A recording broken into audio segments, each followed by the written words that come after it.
এই যে ছোট ছোট বিষয়গুলো নিয়ে আপনি মন খারাপ করছেন, এই খারাপ লাগাগুলো একদিন মোটেও থাকবে না। যে কথাগুলো আজ বুকে তীব্রভাবে তীরের মতো বিচ্ছে, সে কথাগুলো একদিন ঠিকই হজম করতে শিখে যাবেন। খুব সামান্য যে ব্যাপারও আপনি হাউমাউ করে কেঁদে চোখের পানি ফেলে দেন, একদিন এই ব্যাপারগুলোই আপনি হেসে উড়িয়ে দিবেন। এই যে রোজ ক্ষতর পর ক্ষত জমছে আপনার অন্তরে, একদিন এই ক্ষতগুলো সেরে যাবে। নিজেকে নিজে বুঝাতে না পারার যে যন্ত্রণা, একদিন তাও কেটে যাবে ইনশাআল্লাহ।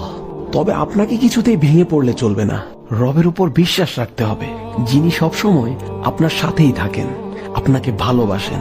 তিনিই দেখেন আপনার দুঃখগুলো এবং আপনার কষ্টগুলো তিনিই বুঝেন। যার ডিকশনারিতে অসম্ভব অর্থে কোনো শব্দই নেই, তিনিই পারেন আপনার সকল দুঃখের অবসান ঘটিয়ে আপনাকে আনন্দের জোয়ারে ভাসাতে। আপনি শুধু কিছু মুহূর্তের জন্য দাঁতে দাঁত চেপে সবকিছু সহ্য করে যান, কেবল তার কাছেই বলে যান, তার কাছেই সাহায্য চান, তার কাছেই কেঁদে যান। ওয়াল্লাহি